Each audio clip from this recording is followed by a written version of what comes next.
Hello बच्चों, नमस्कार, राम राम। कैसे हैं आप सभी। जैसा कि हमारा क्रैश कोर्स चल रहा था क्लास 10th के लिए, तो उसका सेकेंड डे है। दूसरी वीडियो हम अपलोड करेंगे। पहले वीडियो में हमने लगभग आपको 4 से 5 नंबर के लिए हमने बताया था और हमने फर्स्ट यूनिट स्टार्ट की थी, जिसमें आपको हमने बताया कि कौन सी संख्याएँ अभाज्य संख्याएँ होती हैं, कौन सी संख्याएँ भाज्य संख्याएँ हैं, कौन सी संख्या परमेय संख्याएँ हैं और कौन सी संख्या अपरमेय संख्याएँ। तो मैं रिकॉल करवाता हूं कि वे संख्याएं जिनको हम p बटे q के रूप में व्यक्त कर सकते हैं वो परमेय संख्याएं थी, जिनको p बटे q के रूप में व्यक्त नहीं कर सकते थे वो क्या थी, अपरमेय संख्याएं थी। वे संख्याएं जो स्वयं और स्वयं के अतिरिक्त एक से विभाजित होती थी वो अभाज्य संख्याएं थी। जो स्वयं और एक के अतिरिक्त किसी अन्य से विभाजित होती थी वो क्या थी, भाज्य संख्याएं थी। तो आगे की क्लास को बढ़ाते हुए हम अब आगे पढ़ना स्टार्ट करेंगे कि कैसे कैसे क्वेश्चन आएंगे और उनको हम कैसे सॉल्व करेंगे। एग्जाम में क्वेश्चन आता है कि अभाज्य गुणनखंड विधि के माध्यम से एलसीएम और एचसीएफ ज्ञात करें। तो 2020 में क्वेश्चन आया था कि 12, 15 और 21, 12, 15 का और 21 का एलसीएम और एचसीएफ अभाज्य गुणनखंड विधि के माध्यम से ज्ञात करते हैं। हम इसे सॉल्व करते हैं। सबसे पहले मैंने जैसे बताया था कि अभाज्य गुणनखंड विधि में क्या करते हैं, सबसे पहले 12 पे हम गुणनखंड करेंगे। 12 को 2 से डिवाइड करेंगे, कितने बार जाएगा, 6 बार। फिर 2 से करेंगे कितने बार, 3 बार। फिर 3 से डिवाइड करेंगे तो 1 बार। तो 12 के कितने आए गुणनखंड, 2 गुणे 2 गुणे 3। इसको जब हम किसी संख्या को अभाज्य गुणनखंड के फॉर्म में लिखते हैं तो जो नंबर जितने बार गुणा होता है, जितने बार आता है, उसको उसकी घात के रूप में लिखते हैं। 2 यहाँ पे कितने बार आया है, 2 बार, इसलिए इसकी कितनी लिखेंगे, 2 की घात 2 गुणे 3 कितनी बार है, 1 बार, 3 की घात 1। अब ऐसे हम 15 गुणनखंड करेंगे। 15 को 3 से डिवाइड करते हैं, 3 पचे 15, 5 से डिवाइड करेंगे 1, तो 15 के अभाज्य गुणनखंड लिखेंगे 3 गुणे 5। 3 कितनी बार आया है, 1 बार। 5 कितनी बार आया है, 1 बार। इसके अभाज्य गुणनखंड हो गया क्या, 3 और 5। अब हम 21 को करेंगे,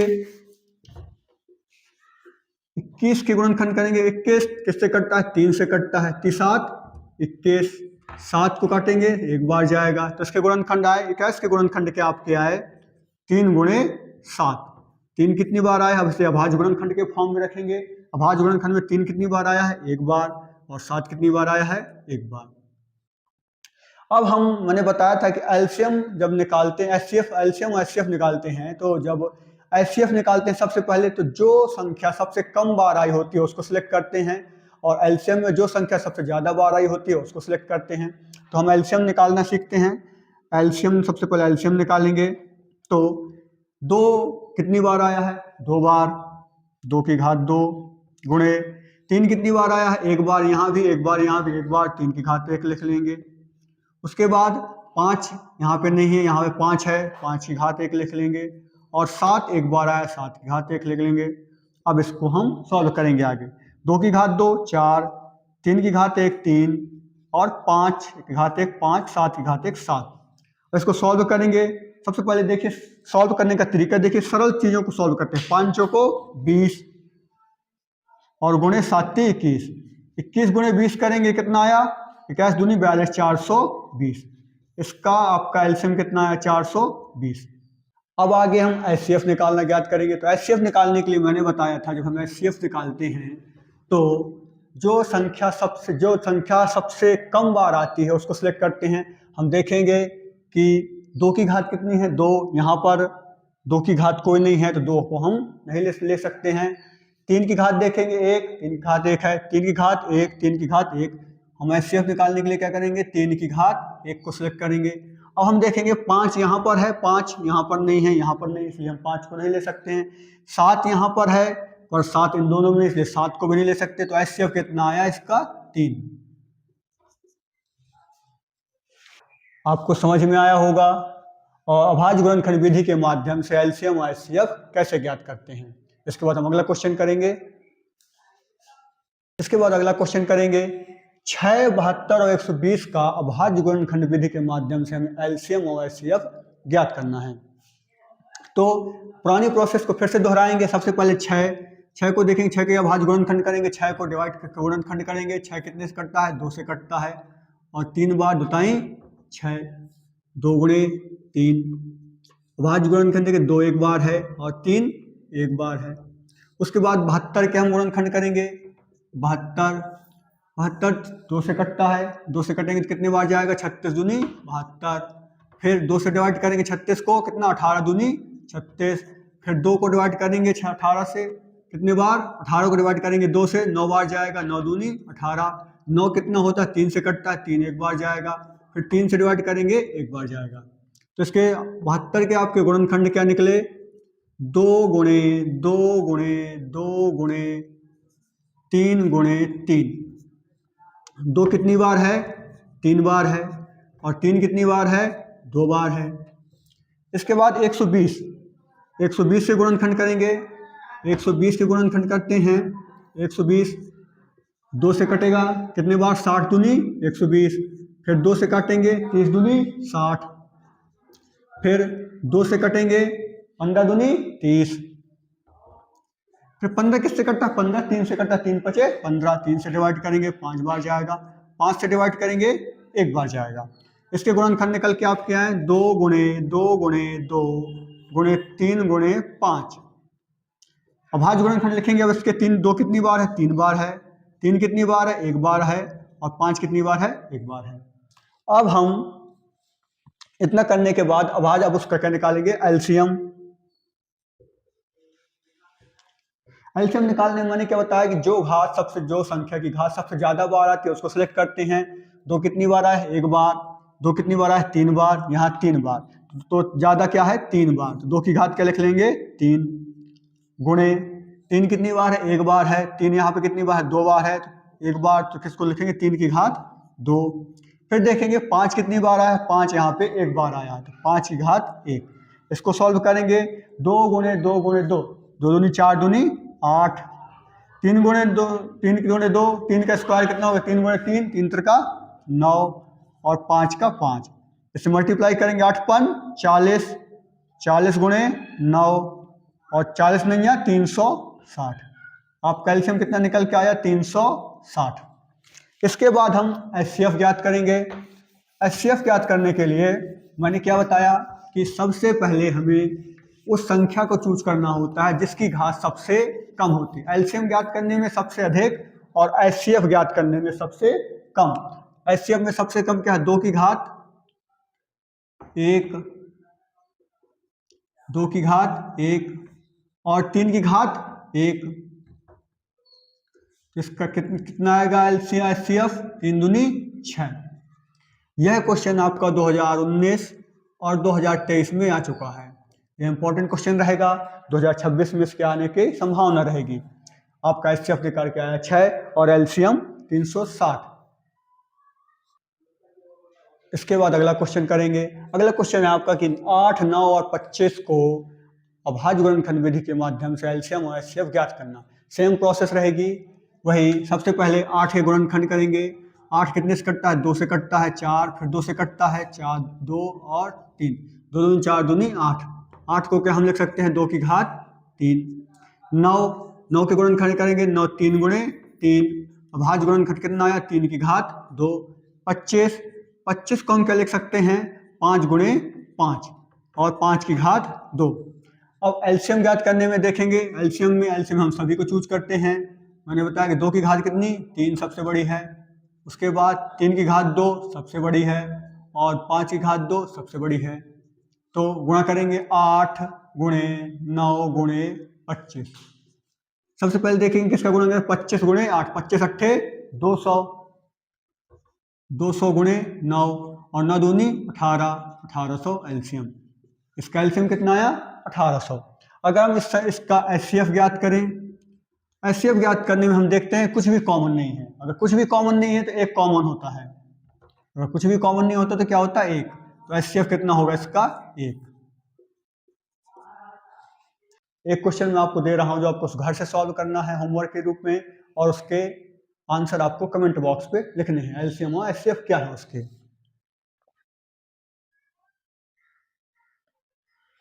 क्वेश्चन है 17, 23 व 29 का एलसीएम व HCF ज्ञात कीजिए अभाज्य गुणनखंड विधि के माध्यम से। 17, 23, 29 का एलसीएम और एचसीएफ अभाज्य गुणनफल विधि के माध्यम से ज्ञात कीजिए। यह क्वेश्चन 2023 में आ चुका है, यह आपके लिए इंपॉर्टेंट क्वेश्चन रहेगा। इसके बाद अगले क्वेश्चन की ओर चलते हैं। अगला क्वेश्चन जो 2023 में आया था, क्वेश्चन है कि दो संख्याएं दी गई हैं 306 और 657। दो संख्याएं दी गई 306 और 657, उनका एचसीएफ दिया गया है आपको 9 और आपको एलसीएम ज्ञात करना है। इस प्रकार के क्वेश्चन भी आपके एग्जाम में आते हैं कि दो संख्याएं दे दी जाती हैं, उनका एलसीएम और एचसीएफ, या इसमें या तो एलसीएम दे देंगे या फिर एचसीएफ दे देंगे और एक चीज ज्ञात करने को कहेंगे, या फिर दो एलसीएम और एचसीएफ दे देंगे और एक कोई संख्या ज्ञात करने के लिए कहेंगे। तो आपको याद होगा कि मैंने एक आपको फॉर्मूला लिखवाया था कि एलसीएम गुणे एचसीएफ बराबर दो संख्याओं का गुणनफल। तो क्या फॉर्मूला था? दो संख्याओं का गुणनफल, दो संख्याओं का गुणनफल बराबर एलसीएम गुणे एचसीएफ।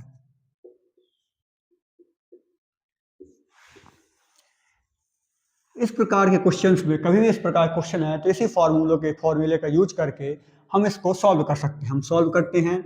दो संख्याओं गुणनफल, हमें संख्याएं कौन दी गई है? 306 और 657। तो सबसे पहले का गुणनफल होगा 306 गुणे 657 और हमें क्या दिया गया है? एलसीएम गुणे एचसीएफ। हमें क्या दिया गया? एचसीएफ दिया गया है 9 और एलसीएम हमें ज्ञात करना है। एलसीएम हमें ज्ञात करना है तो एलसीएम हम लिख देंगे एलसीएम और गुणे 9। तो हमें कैसे करेंगे? 306 गुणे 657, ये यहाँ पे मल्टीप्लाई में है, गुणे में है, तो यहाँ आकर क्या हो जाएगा? भाग में आ जाएगा। बटे 9 बराबर एलसीएम। काटेंगे 9 से कितने बार? 9 × 27, 3 बार गया, बचा कितना? 3 और 9 चौको 36।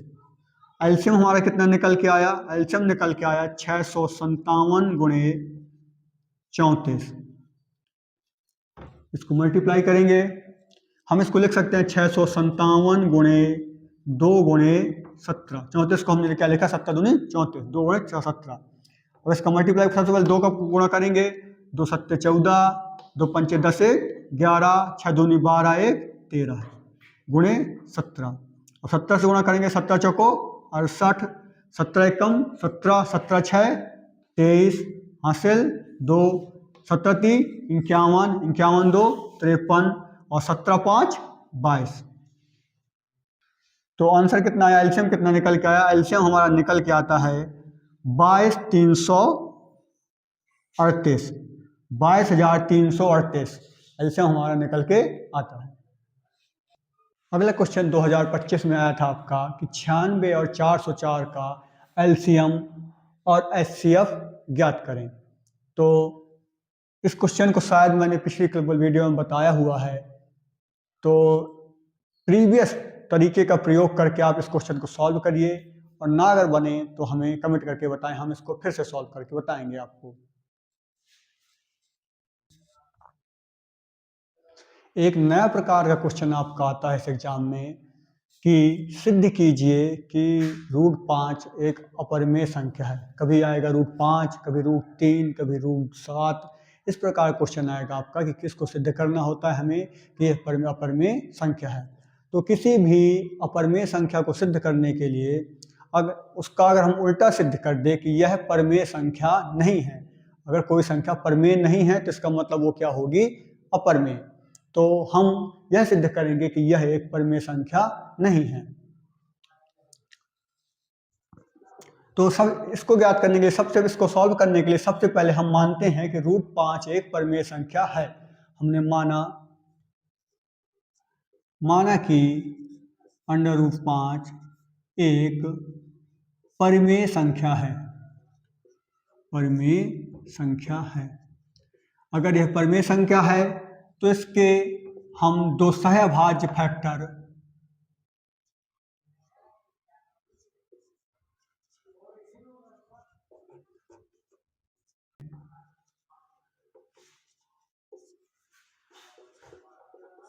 ए और B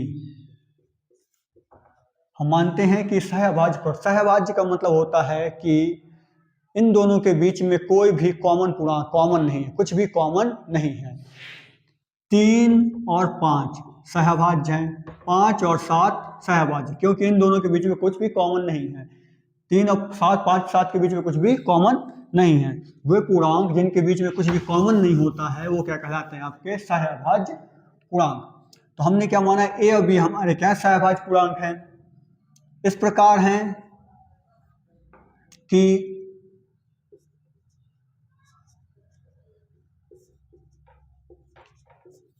a upon b equal to √5, जहां b नॉट इक्वल टू 0, जहां b नॉट इक्वल टू 0।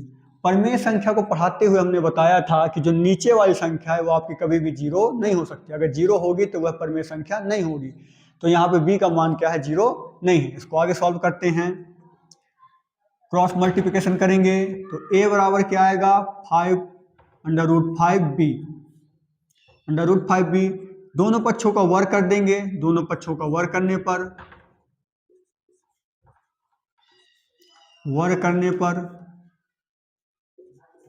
अगर दोनों पक्षों का वर्ग करेंगे तो कितना हो जाएगा? a² बराबर, इसका वर्ग करेंगे √5b का स्क्वायर, a² बराबर √5 का गुणा √5 से करेंगे तो कितना हो जाएगा? 5, और b का गुणा b²। तो अब हम देखते हैं कि जो a का मान है वह क्या है? 5 से विभाज्य है।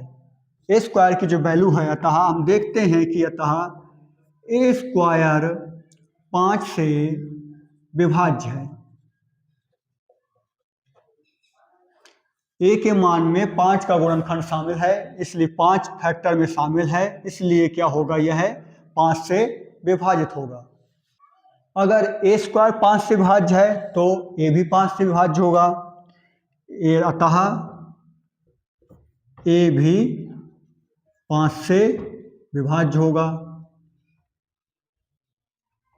जैसे हम देखते हैं कि कोई संख्या है 16, 4 है, 4 का स्क्वायर है 16 है, तो वह अगर 3 2 से विभाज्य है तो 4 भी 2 से विभाजित होगा। इसी प्रकार अगर a² का मान 5 से विभाजित है तो a का मान भी 5 से विभाजित होगा। इसके बाद इसको आगे सॉल्व करते हैं।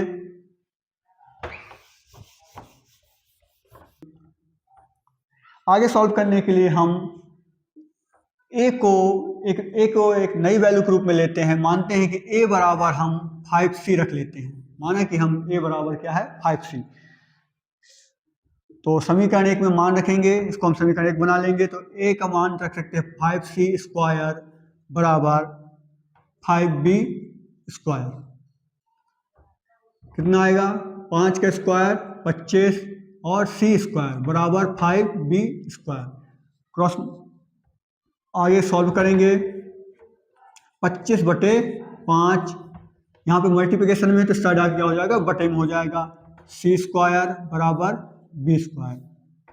5 से कटा तो 5c² बराबर b²। मतलब कि जो b² बराबर 5c², हम इसको b² बराबर 5c² लिख सकते हैं। तो जो b² का मान है, जो b का मान है वो भी क्या है? 5 से विभाजित है। हम देख सकते हैं कि b² के मान में भी 5 शामिल है। तो जो a का मान था वो भी 5 से विभाजित था और जो b का मान है वो भी 5 से विभाजित है। लेकिन हमने क्या माना है कि a और b दोनों क्या हैं? सहभाज्य संख्याएं हैं। अगर सहभाज्य हैं तो इनमें कुछ भी कॉमन नहीं होना चाहिए। लेकिन हम यहाँ पर देखते हैं कि a में भी 5 कॉमन है और b में भी 5 कॉमन है, 5 उभयनिष्ठ है दोनों में, अतः यह क्या होंगी? सहभाज्य संख्याएं नहीं होंगी।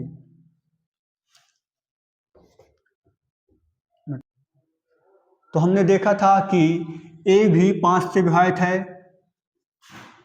5 से विभाज्य है, और b भी क्या है? 5 से विभाज्य है। परंतु हमने क्या माना था? a और b क्या हैं? सहभाज्य हैं। हमने मानता है सहभाज्य अगर हैं तो इनमें कुछ भी कॉमन नहीं होना चाहिए, उभयनिष्ठ नहीं होना चाहिए। लेकिन a में 5 से विभाज्य है, b भी 5, तो a भी क्या? 5 से दोनों विभाज्य हैं, तो उनमें क्या? 5 एक उभयनिष्ठ संख्या है, कॉमन है दोनों में। तो इसका मतलब क्या होगा कि a और b सहभाज्य नहीं होंगे, a b सहभाज्य नहीं है। अगर a भी सहभाज्य नहीं है तो सहभाज्य क्यों माने थे हमने? क्योंकि अगर कोई परिमेय संख्या है तो उसकी जो दो संख्याएं निकलती हैं वो सहभाज्य होनी चाहिए। अगर दो सहभाज्य नहीं है तो क्या यह एक परिमेय संख्या नहीं है। अगर ए भी सहभाज्य नहीं है तो √5 क्या है? यह एक परिमेय संख्या नहीं है, परिमेय संख्या नहीं है। अगर √5 परिमेय संख्या नहीं है तो कैसी संख्या है? अपरिमेय संख्या। √5 कैसी संख्या है? एक अपरिमेय संख्या है।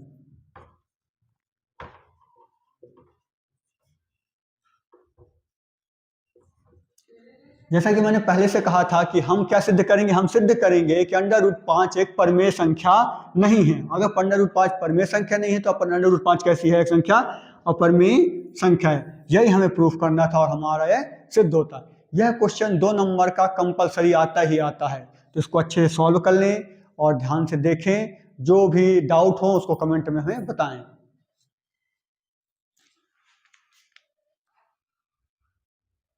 पिछले क्वेश्चन में हमने देखा कि √5 एक अपरिमेय संख्या, हमने उसको सिद्ध किया। इसी प्रकार हम अगर √3 आता है, √2 आता है, √7 आता है, इसको भी हम सिद्ध कर सकते हैं। सेम प्रोसेस रहेगी, सिर्फ संख्याएं बदल जाएंगी। 3, 5 की जगह हम 3 रख सकते हैं, 2 रख सकते हैं और 7 रख सकते हैं। बाकी सेम प्रोसेस रहेगी। उसके साथ हम सिद्ध कर देंगे क्या कि √3 और 5 और √2, √7 कैसी संख्या हैं? अपरिमेय संख्या हैं। अगला क्वेश्चन हम सॉल्व करते हैं। अगला क्वेश्चन है, सेम ही प्रोसेस रहेगी, उसमें भी अगला क्वेश्चन रहेगा कि सिद्ध कीजिए कि 7√5 एक अपरिमेय संख्या है। प्रोसेस वही रहेगी। अगर किसी संख्या को हमें सिद्ध करना है कि वह परिमेय है तो हम उसको क्या सिद्ध कर देंगे? वह परिमेय नहीं है। तो मानेंगे हम मानते विरोध में कि माना कि 7√5 एक परिमेय संख्या है।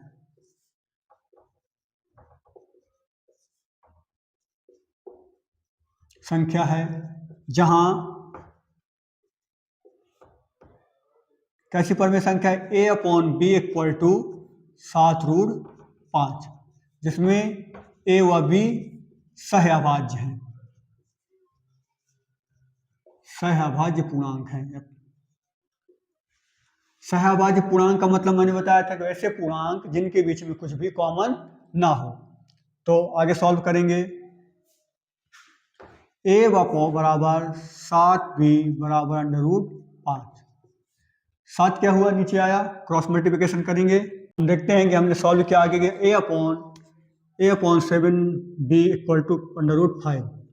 तो हम देख रहे थे कि a b क्या है? सहभाज्य है, लेकिन यहाँ पर क्या हुआ? 7 आ गया। हमने देखा कि a b व 7 क्या है? सभी पूर्णांक हैं, पूर्णांक हैं। अतः ये क्या होंगे? a/7b एक परिमेय संख्या हो जाएगी, परिमेय संख्या हो जाएगी। अगर a b परिमेय संख्या है तो a/7b एक क्या है? परिमेय संख्या। लेकिन हम जानते हैं कि √5 एक अपरिमेय संख्या है, अपरिमेय संख्या है। एक जगह पे परिमेय संख्या ये हो गई आपकी अपरिमेय, ये परिमेय, दोनों बराबर नहीं हो सकती हैं। दोनों बराबर कैसे होंगी? यह एक विरोधाभास है, तो हमें क्या होगा? ये क्या भी हो जाएगी? हमारी एक अपरिमेय संख्या हो जाएगी। a/7b भी एक अपरिमेय संख्या है।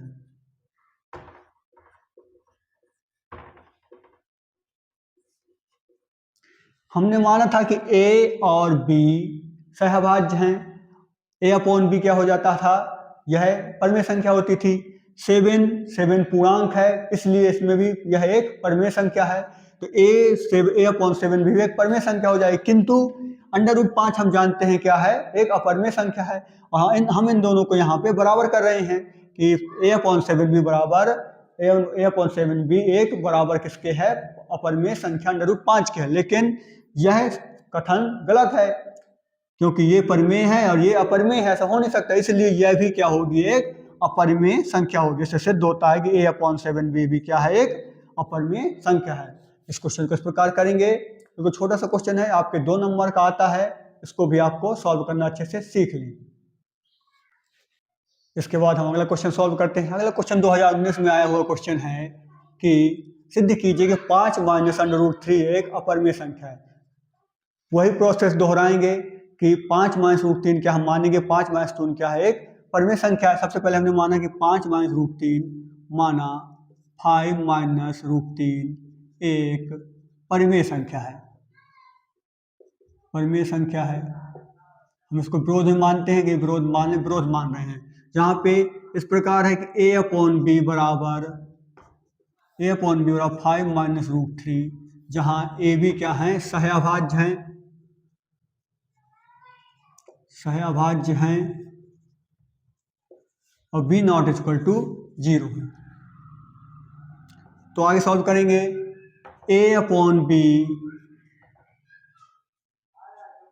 Minus 5 equal to minus root 3, minus common कर लेंगे। 5 माइनस a अपॉन बी बराबर माइनस रूट 3, माइनस से माइनस कट जाएगा। 5 माइनस a अपॉन बी बराबर रूट 3। तो हम देखते हैं कि a और b, a अपॉन बी क्या है, परिमेय संख्या है। 5 भी क्या है, एक परिमेय संख्या है। तो यह संख्या क्या हो जाएगी, हमारी परिमेय संख्या हो जाएगी। लेकिन यह किसके बराबर है, यह एक अपरिमेय संख्या है। अपरिमेय संख्या है, या तो ये परिमेय होनी चाहिए या फिर यह परिमेय होनी चाहिए। लेकिन हम इसको जानते हैं कि रूट 3 क्या है, एक अपरिमेय संख्या है, इसलिए यह भी क्या होगी, एक अपरिमेय संख्या होगी। तो सिद्ध होता है कि 5 माइनस a अपॉन बी एक अपरिमेय संख्या है, अपरिमेय संख्या है। इसी के साथ चैप्टर X1 पहली यूनिट समाप्त होती है।